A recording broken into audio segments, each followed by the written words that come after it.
Catholic photography. Be renewed by the Catholic faith.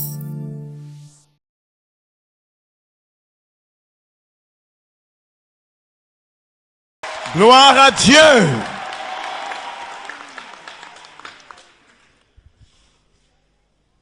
Mes bien-aimés, ne vous laissez pas dérouter parce que vous êtes mis à l'épreuve.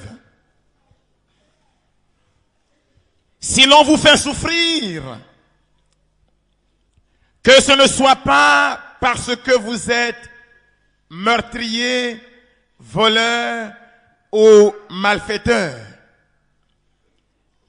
Mais si c'est comme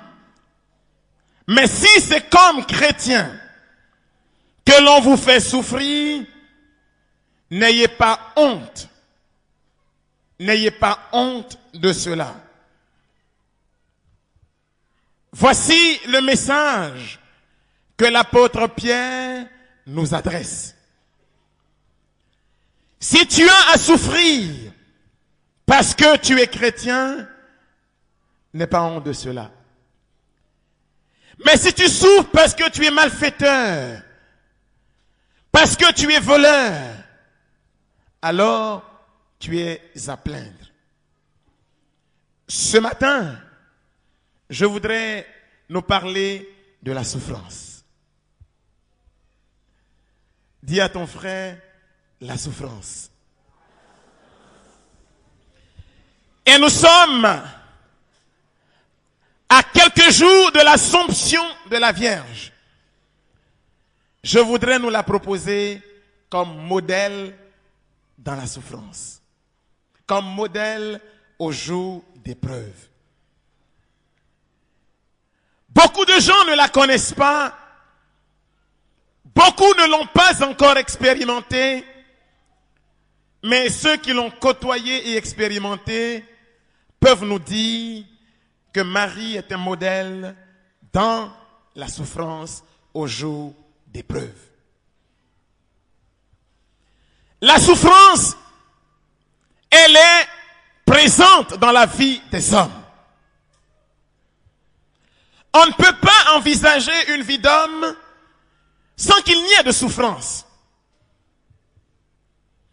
Dieu, au commencement,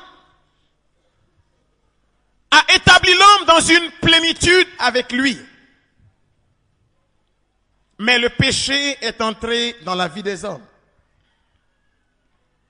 Et quand le péché est entré dans la vie des hommes, le monde entier lui-même a commencé à gémir et à souffrir, selon la parole de l'apôtre Paul dans son épître aux Romains. Le monde entier gémit, souffre et il espère sa délivrance. Il est entré au pouvoir du mauvais. Il est tombé sous une certaine oppression par le mauvais. La souffrance est entrée dans la vie des hommes. Toi et moi, nous sommes devenus sujets à la souffrance. Avant le Christ, cette souffrance nous a désespérés. Parce qu'il n'y avait pas de délivrance totale pour nous. Mais Jésus-Christ est venu dans la vie des hommes. Il est venu dans la vie des hommes et il a porté sur lui le fardeau pesant qui nous a meurtri l'épaule. C'est pourquoi il dit, venez à moi, vous tous qui peinez, vous tous qui ployez sous un lourd fardeau, et moi, je vous procurerai du repos. La souffrance est entrée dans la vie des hommes à cause du péché. Et tant qu'il y aura le péché dans le monde, il y aura aussi la souffrance dans le monde. Si quelqu'un vous dit que dans sa religion on ne souffre plus, il faut sourire. Et puis il faut lui dire, c'est bien pour toi, continue. Ça veut dire que dans cette religion-là, plus personne ne pêche aussi. Ça veut dire que dans ce monde-là, il n'y a plus le péché. Mais la souffrance est présente dans le monde parce que la condition de l'homme est une condition pécheresse. Je ne suis pas en train de dire que quand tu souffres, c'est parce que tu as commis des péchés. Mais je suis en train de dire que la condition de l'homme en tant qu'il est pécheur l'a fait sujet aussi à la souffrance. La souffrance chemine avec l'homme dans sa vie. Et nous disons qu'il y a souffrance souvent quand nous éprouvons la douleur. Nous disons qu'il y a la souffrance quand nous éprouvons un manque. Nous disons qu'il y a la souffrance quand nous sommes sujets à la tentation ou à l'épreuve. Mais cette souffrance, Dieu peut la transformer en bénédiction pour toi.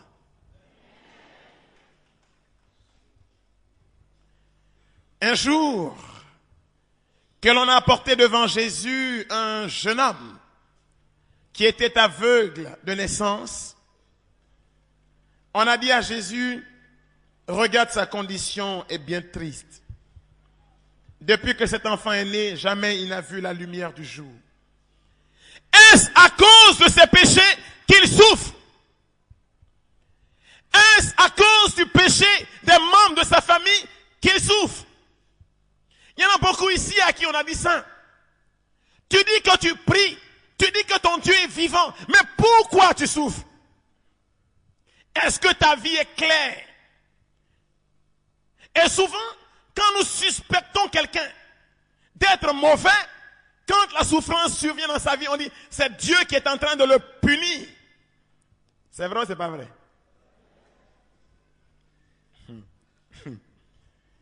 Et les gens étaient en train de dire cela à Jésus. Mais regarde sa condition.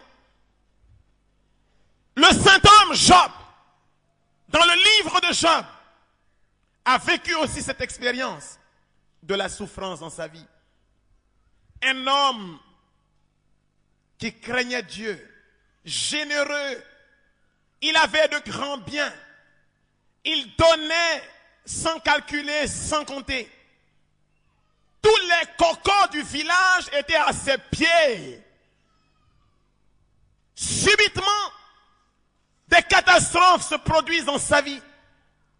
Il rencontre l'échec. Il expérimente son baptême de feu. Il est tenaillé par l'épreuve. Les amis infidèles, les faux frères, ont commencé à reculer. Faut pas que sa poisse me touche. Ils l'ont laissé dans sa condition. Il y en a même qui sont venus lui dire, entre nous, tu as fait quoi à Dieu même? Jusqu'au jour où son intime lui a dit, maudit Dieu et meurs. Et dans sa complainte, Job avait dit à Dieu, mais Seigneur, je te prends en procès.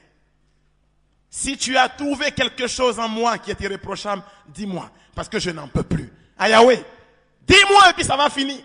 J'ai fait quoi? Ce cri-là, Dieu l'entend souvent, parce que souvent, il s'est levé de nos cœurs. Si tu n'as pas connu la souffrance dans ta vie, tu n'es pas un homme. Tu es encore un bébé spirituel. Tu es trop fléqué. Job a été tenaillé. Mais Job a tenu bon. Cette souffrance, elle est présente dans toutes les vies. On a dit à Jésus, mais pourquoi il y a la souffrance dans la vie de cet homme? Maintenant, je voudrais te dire, pourquoi il y a la souffrance dans la vie d'un homme? Jésus a répondu à la question sans détour, d'une manière précise, d'une manière claire, d'une manière directe. Il a dit, Si cet enfant est comme cela, comme il est maintenant, s'il vit ce qu'il est en train de vivre comme il le vit maintenant, c'est pour que la gloire de mon Père se manifeste dans sa vie. Voilà. Ta condition présente va devenir le lieu où Dieu, justement, veut te rencontrer pour guérir ta vie et te relever définitivement. Comprends bien cela. Quand Job a fini d'expérimenter ce baptême de feu, il a fait une confession extraordinaire. Il dit, Dieu, avant, je le connaissais par rapport à ce que les gens disaient. Mais maintenant là, moi-même, mes yeux l'ont vu. Je voudrais vous dire une chose. Ce matin-là, il faut que tes yeux le voient. J'ai aimé quand tout à l'heure, l'abbé disait, il nous faut croiser son regard. Dieu là, avant, les autres ont dit. Avant, les autres en ont parlé. Mais aujourd'hui, il faut que toi-même, tes yeux le voient. Il faut que tu l'expérimentes dans ta propre vie. Quand on n'a pas expérimenté quelque chose, on peut avoir une opinion. Mais quand tu as expérimenté, tu as une autre opinion. C'est pourquoi je voudrais vous dire comment Marie est entrée dans ma vie et comment elle m'a aidé à passer le baptême de feu dans ma vie. Maintenant, assieds-toi bien et dis à ton frère, assieds-toi bien.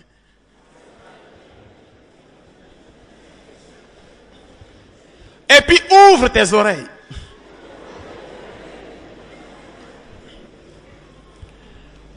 Vous savez, il y a quelques années en arrière, la foi catholique me faisait rire. Et les chrétiens catholiques, je trouvais qu'ils étaient vraiment, c'est pas la peine. J'étais choqué de voir les nombreux chapelets, les statues, et tout ça. Parce que je n'y adhérais pas. Pour moi, Jésus-Christ et la Bible, ça nous suffit. Et j'avais des passages que je connaissais et qui m'aidaient à dérouter beaucoup les chrétiens, surtout les catholiques. Quand je citais ce passage, je voyais la confusion. Et j'avais un tel zèle que souvent, il me suivait.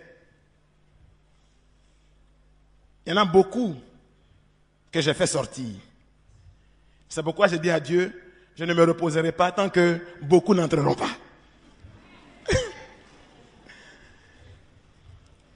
Et puis, j'étais assemblée de Dieu. Hein. Le prêtre qui est devant vous était assemblée de Dieu.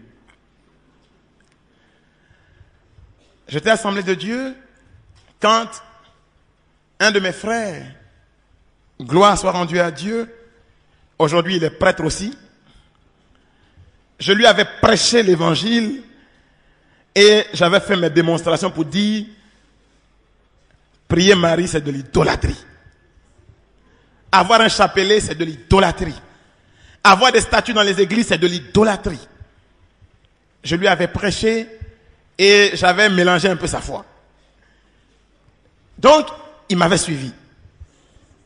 Il était mon compagnon de tous les jours. Et puis un jour, il m'a dit quelque chose qui m'a fait tellement rire.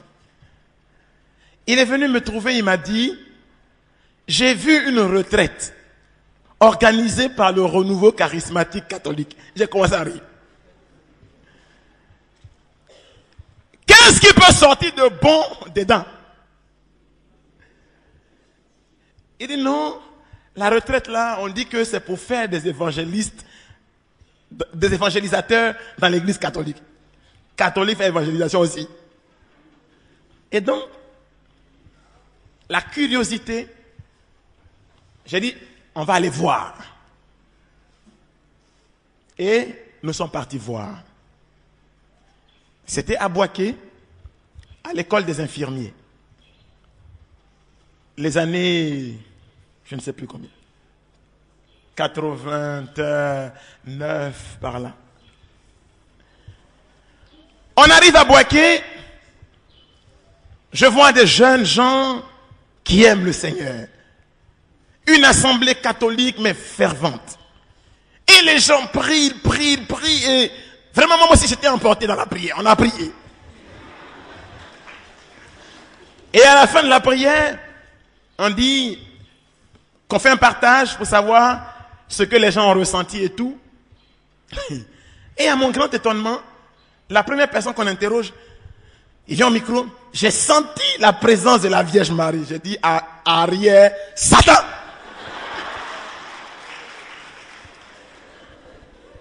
Il y en a un autre qui vient, j'ai senti un parfum doux. J'ai dit, maman, parfum de la... Arrière, Satan! J'étais fâché. Et puis, on est sorti, on en a ri, Alphonse et moi, et puis je voyais que mon ami était un peu convaincu. Toi aussi. Je l'ai fait asseoir, j'ai ouvert ma Bible, j'ai sorti tous les versets. Faut pas te laisser distraire par les gens là. Premier jour. Deuxième jour. Le deuxième jour au soir, je me couche. Est-ce que je dors? Est-ce que je ne dors pas? Je ne sais pas. Mais je vois une femme qui rentre dans ma chambre. Elle vient, elle s'assied sur le rebord du lit. Je sens qu'elle communique une douceur extraordinaire. Elle me passe la main dessus. Mamma mia. Je me lève brutalement du lit. Je ne vois pas. J'ai commencé à lier tous les esprits de Marie qui étaient là. Tous les démons des sirènes des eaux. D'esprits du Vatican. Hein? J'ai lié tous les esprits qui me passaient par la tête. Je me couche, elle est là. Toute la nuit a été cette lutte. Le matin, je ne comprends pas. J'ai dit à mon frère, moi je vais repartir à Abidjan. Il y a quelque chose ici là qui n'est pas clair. Et puis, un de nos frères, parce qu'on était un groupe de 4 personnes, il est venu me voir parce que pendant qu'on faisait la retraite, moi j'étais en train de les évangéliser pour les amener chez moi. Hein. J'avais une autre préoccupation. Alors, il y en a un, j'ai commencé à le dérouter un peu et puis il m'a sorti comme ça. Si jusqu'à la fin de la retraite, la Vierge ne s'est pas révélée à toi, dès qu'on arrive à Abidjan, tu viens me chercher, je deviens Assemblée de Dieu.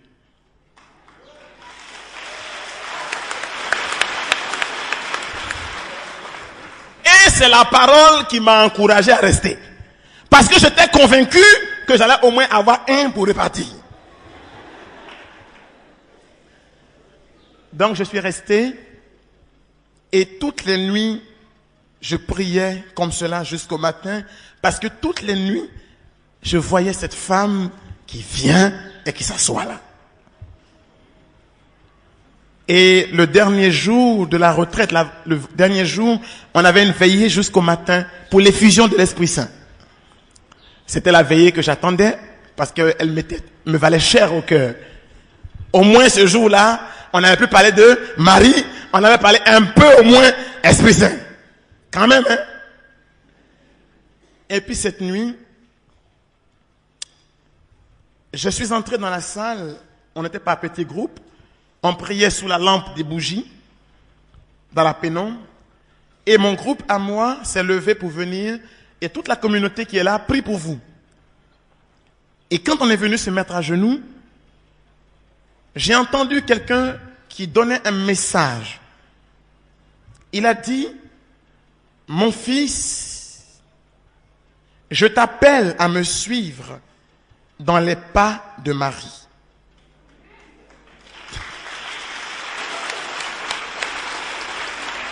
Pendant que vous vous applaudissez, ce jour-là, moi j'ai dit, je lis cette parole, Ariel Satan. Je n'y croyais pas du tout. Et je suis allé m'asseoir. Quand je me suis assis à ma place, je ne sais pas ce qui s'est passé, mais c'est comme si j'ai eu un léger sommeil et j'ai vu un ciel nouveau.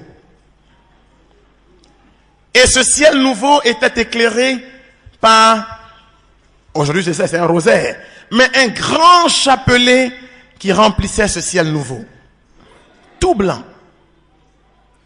J'ai été tellement choqué que j'ai réagi et les gens qui étaient à côté m'ont regardé, ne comprenaient pas. J'ai eu l'impression que ce chapelet tombait sur moi. Alors je suis sorti de la salle parce que là je n'en pouvais plus de supporter ça. Ça m'avait tellement énervé de voir ça. Ah, j'étais fâché. Alors, tout le long du chemin, je disais au Seigneur, mais ces catholiques idolâtres, il faut que tu me révèles pourquoi ils adorent leur mari là, et puis tu vas me dire comment faire pour les enlever parce qu'ils adorent. Et je me plaignais, et je partais tout seul dans le noir, jusque dans ma chambre. J'étais fâché. J'arrive dans la chambre, je rentre, et ce qui s'est passé, je ne sais plus. Je me suis retrouvé tout le long, tombé comme par terre. Subitement, c'était comme si je dormais. Enfin, je ne sais pas comment vous dire, hein, mais en tout cas, j'étais par terre. Et puis, je vois, pendant que je suis par terre, j'allais quelque part. Et je suis arrivé devant une grande porte. J'ai frappé à cette porte parce que je voulais rentrer dans cette maison. On m'a ouvert la porte, mais qui m'a ouvert, je ne sais pas. Quand je suis entré, une personne qui était là, que je n'arrivais pas à dévisager, mais je savais que c'était une présence féminine. Elle m'a dit, regarde au milieu, il t'attend. Je regarde au milieu de la cour, je vois 3 grandes tables dressées comme s'il y avait une réception. Et je vois un monsieur debout, je ne sais pas combien de mètres de haut il avait. J'avais l'impression qu'il avait au moins 5 mètres de haut. Tellement il était impressionnant. Et j'ai été choqué de voir que ce monsieur, il est habillé exactement comme les prêtres catholiques. Il était en tenue de prêtre. J'ai dit, mais pourquoi il est habillé comme un prêtre? Son visage, que je ne peux pas vous décrire, parce que je n'aurai pas de mots pour le décrire, au risque de me tromper, ce que je savais, c'est que son visage vous attire. Son regard vous attire. Tellement vous sentez en lui l'amour. Tellement vous sentez en lui la bonté. Tellement vous sentez en lui la douceur et la pureté. C'est comme un aimant, ça vous attire, ça vous absorbe. Et je me sentais attiré vers lui. Et je lui ai dit, j'ai soif. Quand je lui ai dit, j'ai soif, j'ai vu qu'il a pris, aujourd'hui je peux l'appeler comme cela, mais il a pris le calice des prêtres. J'ai dit, mais pourquoi il prend la chose des prêtres là? Pourquoi c'est ça qu'il a dans la main? Et il a présenté cela à quelqu'un qui était à côté et qui a versé de l'eau dans ce calice. J'ai vu que c'était de l'eau qu'il me donnait pour boire. Et il m'a tendu le calice. Quand j'ai pris le calice pour boire de l'eau qu'il m'avait donnée, à mon grand étonnement, ce n'était plus de l'eau, mais c'était du vin.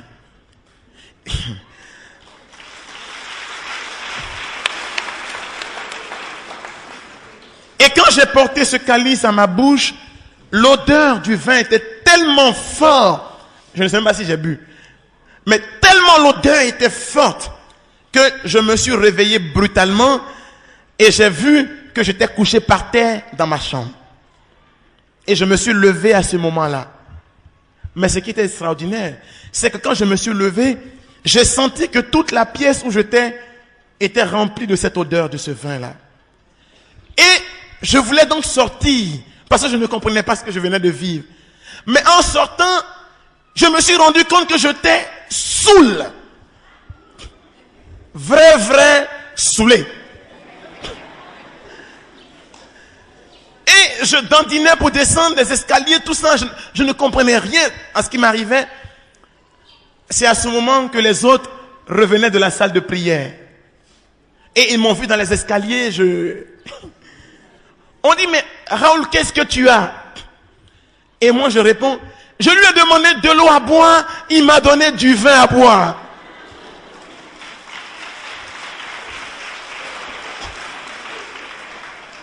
Et je descendais, je vacillais.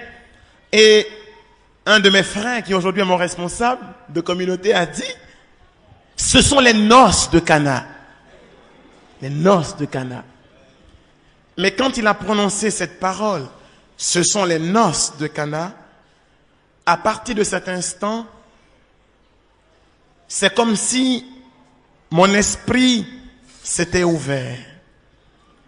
Et tout ce que je sais, c'est que ce jour même, à cet instant même, je savais que le Seigneur me demandait de devenir prêtre. Ce jour même. Maintenant, comment on fait pour devenir prêtre? Ça, c'est une autre histoire. Mais je savais à l'instant même que je devais devenir catholique. Tout ce que je sais, ou presque, sur Marie, c'est comme si les pages de la Bible se tournaient dans mon esprit et je redécouvrais des choses que jamais je n'avais fait, sur lesquelles jamais je n'avais fait attention. Tout cela s'est imprimé dans mon cœur. Alors, j'ai compris que la Vierge, l'Église et le sacerdoce, c'était trois choses très liées. Moi, je devais devenir prêtre catholique dans l'Église catholique. Ça, c'était clair. Mais maintenant, le plus dur restait.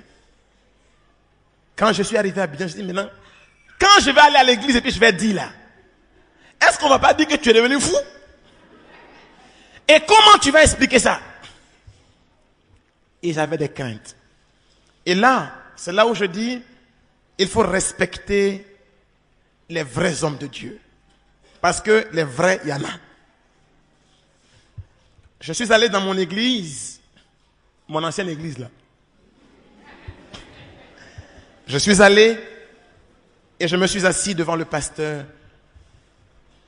J'ai dit, pasteur, on dirait que je deviens fou. Voilà ce qui m'est arrivé. Et je lui ai raconté ce que je viens de vous raconter. Et à mon grand étonnement, il pose la main sur moi et il me dit, c'est le Seigneur qui t'a parlé. C'est Dieu lui-même qui t'a parlé.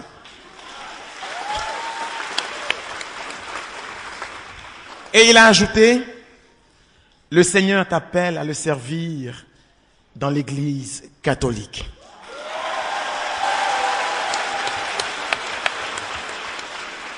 Alors moi j'ai dit, mais pourquoi toi alors tu ne viens pas aussi?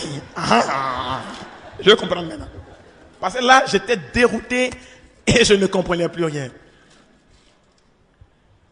Et nous avons eu un entretien qui reste mon jardin secret. Mais ce que je peux vous dire, il ne peut pas y avoir une vraie vie dans l'Esprit Saint sans la redécouverte de Marie, de l'Eucharistie et de l'Église catholique. Il ne peut pas. Il ne peut pas.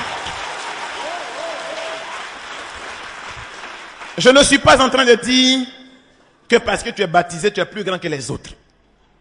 Mais je suis en train de dire que si tu vis vraiment de la grâce de l'Esprit Saint, tu vas découvrir tôt ou tard Marie, l'Eucharistie et l'Église elle-même. Tôt ou tard. Marie m'a appris à comprendre que l'épreuve vérifie la qualité de notre foi. Mon frère, ma soeur,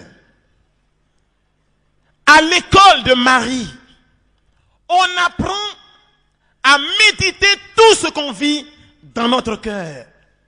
Marie, c'est la femme du silence parce que c'est la femme de la foi. Elle ne tangue pas à gauche, elle ne tangue pas à droite. Elle sait que ce que son Seigneur lui a dit, c'est cela qui se fera. Marie n'a pas fait palabre avec Joseph. Dieu s'en est occupé. Marie n'a pas fait palabre avec les Juifs de son temps quand son fils a été crucifié. Mais elle savait que Dieu avait le dernier mot et son fils est ressuscité. Elle a su attendre. Marie, on la retrouve encore dans les Actes des Apôtres, au Cénacle, parce qu'elle savait que la promesse que Jésus avait faite, tôt ou tard, se réaliserait. C'est la femme persévérante. Aujourd'hui, nous avons une foi tellement fragile, faible, que quand la première épreuve pointe dans notre vie, nous pensons que Dieu nous a abandonnés. Jacques l'apôtre nous dit que la foi, que l'épreuve vérifie la qualité de notre foi. Si nous avons Marie de notre côté, je ne vous garantis pas que vous n'aurez plus d'épreuves dans vos vies. Mais je sais que vous aurez la force pour passer l'épreuve et obtenir la promesse qui est au bout de cette épreuve. Ça, c'est ce que Marie peut nous obtenir.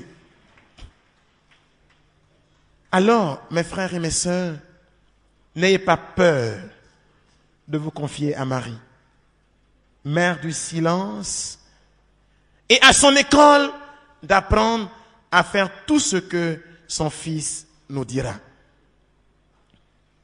Ce qui fait la grandeur de Marie, c'est qu'elle a été la femme la plus obéissante que jamais la foi n'a jamais, que jamais l'Église et que jamais dans l'histoire de la foi, personne n'a jamais manifesté. Si la parole de Dieu a pu prendre chair en elle, c'est parce que Marie était capable d'épouser toute la parole de Dieu. Et ces choses-là, c'est au fur et à mesure que je les découvrais. Si on vous dit que prier Marie, c'est de l'idolâtrie, restez tranquille. Et la personne qui vous dit là, faut lui sourire. Parce que si elle vit dans le Seigneur, tôt ou tard, elle viendra vous dire, tu avais eu raison. C'est ça que je voudrais vous communiquer. Maintenant, une autre fois, on verrait les fondements bibliques de cette foi en Marie. Mais voilà ce que le Seigneur a fait pour moi. Et depuis lors, j'ai senti dans ma vie et dans mon ministère que Marie, elle est vraiment redoutable. La première fois que j'ai dit un je vous salue Marie, en sortant de cette retraite, c'était à une occasion d'une veillée de prière, quand je suis revenu, on a vu une jeune fille qui était tombée en transe. Elle est toute frêle, petite, mais on était à plusieurs, on ne peut pas la maîtriser. Quand elle va là, tout le monde est par terre. Quand elle va là, tout le monde est par terre. On a crié, lié les diables, rien. Et puis j'ai dit, mais attends, moi qui viens de voir Marie là, peut-être qu'elle peut faire quelque chose. Peut-être. Je vous salue Marie, pleine de... Bouh, par terre, la délivrance a été propre et totale. Fini.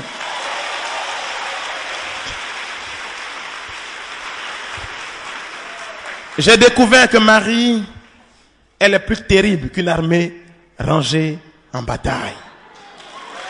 Plus terrible. Alors j'ai compris pourquoi le démon s'arrange aujourd'hui pour que même des chrétiens fassent palabre autour de Marie. Parce qu'il sait ce qu'il sait. Il sait que quand Marie étend son manteau bleu sur une âme, elle devient un danger pour son camp. Il le sait. Allez-y lire ce qui est écrit dans Apocalypse 12. Il sait que si tu attrapes ton chapelet là, c'est grave pour lui. Et je voudrais vous dire pour terminer, mes frères catholiques, qu'aujourd'hui, beaucoup de protestants et beaucoup d'évangéliques prient le chapelet. Si vous ne le savez pas.